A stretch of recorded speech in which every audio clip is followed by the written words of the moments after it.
Hi, Philip Nathan here with another video in this Living Humanism series. This particular video looks at our pursuit of pleasure, happiness and fulfillment. All of these are considered to be important components of well-being. And in this video, I do place some focus on the related area of reducing and preventing pain and suffering, though that particular area will be dealt with in more detail in a future video. So to start, promoting, experiencing and enjoying well-being are at the heart of living a humanist life as set out in the Living Humanism guides, with promoting our own well-being and the well-being of all others stated in the first core principle. Promoting and enjoying our own well-being and the well-being of others is seen as including and involving experiences of pleasure, happiness, enjoyment, joy, fun, laughter, as well as experience of satisfaction, a sense of belonging, achievement and fulfillment, amongst many other positive, pleasurable aspects of well-being, all sought and experienced in the many ways that these and other sources, positive sources of well-being, can be sought and experienced. The importance of our pursuing these pleasures, joys, happiness and fulfillment is set out in the Living Humanism guide, written guides, in particular in more specific principle 12 from Living Humanism chapter 2, which states that we should maintain regard and care for others, spend time on caring for others and looking after and promoting their well-being, but we should also focus on the pursuit of our own pleasures, enjoyment, fulfillment and happiness. Our experiencing of happiness, pleasure, excitement, satisfaction, fun, joy, and laughter, our feelings of achievement and success, and perhaps even elation at times, our experiencing of feelings of fulfillment, including the intense feelings of belonging and togetherness with others, the pleasures of sex, love, being in love and loving intimacy, our feelings of awe, wonder and exhilaration, and a vast range of other experiences of pleasure, satisfaction, happiness, joy and fulfillment are seen in this guide and these videos as comprising for us all a crucial and indeed essential part of our living well and happily, enjoying full and complete lives of well-being and happiness. As individuals, we would all undoubtedly hope to have many such pleasures, feelings and positive experiences whenever possible. And we will undoubtedly, if we can, aim to enjoy at least some of these pleasures and positive experiences as part of most of our days, if not every day, with some of our pleasures and positive experiences being more momentary and perhaps intense in their nature, and others being deeper and longer term, involving our having more sustained feelings of well-being and happiness. Hopefully, even though there may well be some levels of pain involved in our lives, be that pain physical or mental, we will all be able to enjoy both the range of more momentary pleasures and experiences and the often deeper, more sustained pleasures and feelings of well-being, often achieved through exertion and effort, or after exertion and effort, and we will hopefully experience deep, sustained pleasure, joy, success, achievement, and fulfillment as a consequence. Yet life is not to be enjoyed just for ourselves. It's also essential that others enjoy and gain pleasure and fulfillment from their lives too. Their pleasures often supporting us in and providing us with enjoyment and pleasure ourselves. We will, or at least the many of us, we will almost invariably feel much pleasure, joy and satisfaction in seeing those that we love, or indeed those we do not know so well, enjoying fun, pleasure, laughter, smiles, happiness, satisfaction, fulfillment and more. And we may even gain pleasure from simply knowing that others are enjoying well-being in such ways. The core principles mean that we should support others in seeking out and achieving their own deep feelings of happiness, fulfillment, joy, and other positive feelings and experiences. In terms of our own lives, we should certainly seek out the range of positive and pleasurable experiences that we can gain in our lives. And this is certainly an important need for us. It's part of our human character and identity, part of who we are.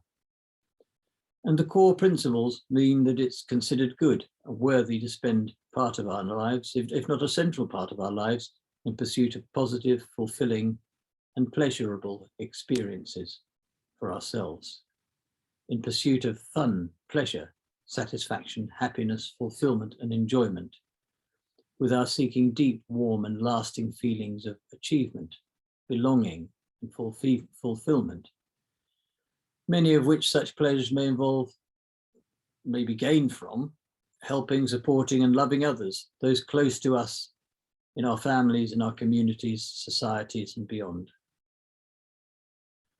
Of course, while our seeking of pleasure is of importance, while we aim to achieve happiness, joy, and fulfillment, and it seems a little out of place to mention this when we're talking about positive well-being, pleasure, happiness, and fulfillment, but I think nevertheless its mention is necessary. We will almost all invariably experience some sadness, pain, and hurt during our lives. Indeed, most likely we'll experience some deep sadnesses, some very deep emotional and other pain. Perhaps through grief and the deaths of some of those who we love, through physical and other illness perhaps, through damaging and unfavorable circumstances, sometimes beyond our control, impinging on our lives and damaging and destructive ways. However, and it should be abundantly clear, and I'll say it here very clearly, within the framework of living humanism, there is no belief or advocation that such painful and damaging states of suffering, such unhappiness, misery, suffering, and pain, are states we would aim for or wish to experience. There is, within the living humanism framework and the humanist framework, there's no belief that such states of pain and suffering are desirable way stations on the way to achieving worthwhile goals, even though we may experience some pain on the way to achieving our goals. We may certainly, and it may be necessary, need to set aside short-term pleasures or expect to perhaps to endure some more neutral or negative feelings under such circumstances where we are pursuing, in particular, longer-term goals. Perhaps in some cases where you may endure some privation, physical and emotional pain, perhaps some suffering or lack of pleasure on the way to achieving some, if not many, of our more fulfilling and satisfying goals and achievements. However, such suffering and pain, while sometimes necessary, are not seen as a goal, as something to be aimed for. Moving on to the nature of the pleasures, joys, and fulfillments we seek, it's certainly to a large degree our personal choice within the context of our individual and personal human identity and our character as to which pleasures, joys, and personal fulfillments we wish to aim for and experience. As different and varied individuals, we'll seek different pleasures and fulfillments. We'll seek different avenues, dependent on our individuality, our individual preferences, perhaps varying with age, gender, and other personal and perhaps also social and cultural characteristics and circumstances. We'll pursue different ways in order to gain our happiness, joy, and fulfillment. We may, of course, even argue over what constitutes pleasures, arguing in some cases that it's not legitimate to enjoy certain pleasures. The limits in extent and nature of our pleasure seeking are of course tied to core principles and the fact that we must not cause significant pain and suffering for ourselves and to others. And we must aim to reduce and prevent pain and suffering for ourselves and others. So, for example, in our relationships, as far as we can, we must take care of the feelings and well-being of those with whom we have close relationships in particular. Well, all relationships, in fact. With the example of those drugs which give pleasurable feelings, aside from often damaging our own personal health, these can take our focus off others, simply focusing ourselves on our own internal state of feeling and taking us away from a focus on supporting the well-being of others. And such exclusive self-focus within the living humanism framework is seen as unacceptable. So the importance of pleasure, fulfillment, happiness, and joy in living a full and complete life of well-being, all this having been stated, spending our entire lives, or too much of our lives, seeking short-term personal pleasures and ignoring the needs of others, ignoring the need for the well-being of others and the prevention of pain and suffering to others, is unacceptable within the framework of the core principles. Aside from the deep and meaningful pleasures and the enrichment of our lives we gain from supporting and helping others, aside from the positive feelings we will gain from acting to help in preventing and reducing the pain and suffering of others, our ignoring the needs, pains and suffering of others will likely, in a practical sense, cause us, ourselves, pain and suffering, not only through the painful feelings of knowing that others are suffering, but through the practical consequences of the pains of others, the likely relationship and social breakdown consequential on such suffering, the resources needed to contain that suffering as well, because those who are suffering may quite reasonably not suffer in silence. They may be angry and hurt at our enjoying our pleasure and angry at our indifference to their suffering. An over-focus or an exclusive focus on our pleasures, short-term and longer-term, to the extent that we ignore the needs, pain and suffering of others, will feed back to damage our own well-being, our own enjoyment of pleasures, joy, fulfillment and happiness. We can gain pleasures, happiness, joy, success and fulfillment in so many ways.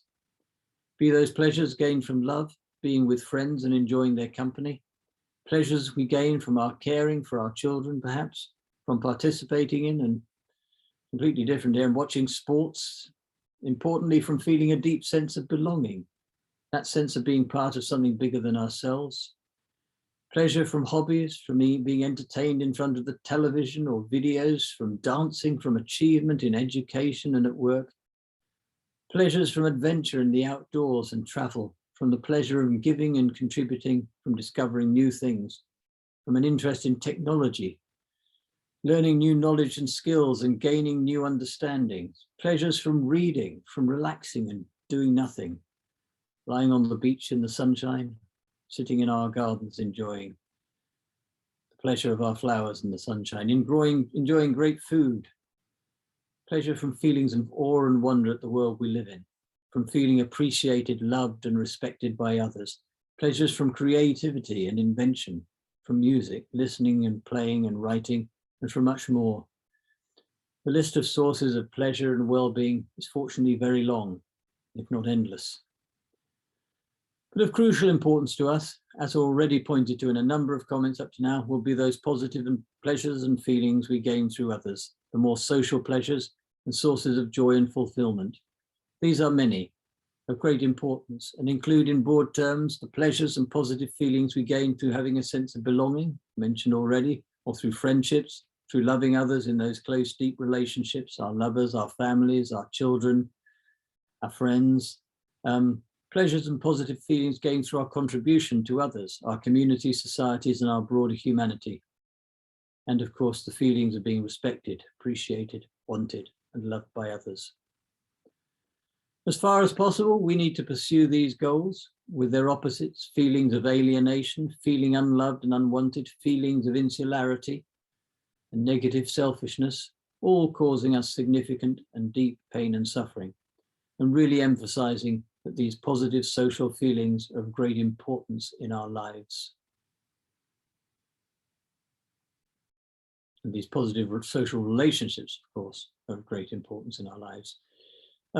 Even through other more individual pleasures, we'll gain social benefits and social pleasures. Through playing sport with others, we may make friendships, particularly in team sports. Through more individual sports and activities, golf, darts, snooker, pool, other things we do. We'll still meet others and gain, amongst other things, the social pleasures of meeting others and participation. Through activities like climbing, running or walking, we may well join with others to do these things or meet others when doing these things and gain positive feelings from simply being with others, gaining pleasures from participation in the social, helping to remove or reduce negative feelings of loneliness. The same applies to hobbies like chess or card games, stamp collecting, or other hobbies. There are social aspects to so many activities that we do, which all support our mental health and well-being, providing us with positive feelings and positive pleasures, and helping to ward off negative feelings of sadness, loneliness, and alienation. Of course, many things that give us pleasure are not sources of unadulterated and constant pleasure and happiness. Our children, for the most of us, give us great pleasure and fulfillment, but that's not to say that they cannot cause us emotional pain or exhaust us with the expression of constant needs, or at times through undesirable behavior. Our greatest loving relationships can not only give us the greatest pleasure, but can also cause us the greatest pain and sadness. When a partner dies, when our relationships end, or when we feel betrayed, or when we feel betrayed and let down by someone we love. Moreover, for some of us, we may feel unloved and unwanted because we don't have a partner, perhaps, have never found a loving partner, or enjoyed the greatest loving experience and fulfillments. While there's usually someone to love for most of us, that's not always the case. In these circumstances, if we wish a partner, we need to keep on searching and hoping, but also seek out pleasure and fulfillment in the many other ways that such pleasure and fulfillment are possible. Aside from those close relationships, we can feel unloved within our communities. Feel we have few friends, unloved in our communities, in particular when there are disputes and disagreements, sometimes even unpleasant hatreds, and we can in some cases feel isolated, alienated from and disrespected by our communities and societies at times for a range of reasons. More aspects of our seeking of pleasure, joy, happiness and fulfillment are described in chapter 8 of Living Humanism, part 1, which is another long chapter. But the key message here is that our seeking and enjoyment of pleasure, joy, happiness and fulfillment are legitimate and worthy goals in our humanist living that we're obliged to pursue. These are all part of a life of well-being as set out through the core principles of living humanism. Again, at the end of this video, it would be good if you could place any comments you have in the comments section below the video. Thanks again for listening. See you soon.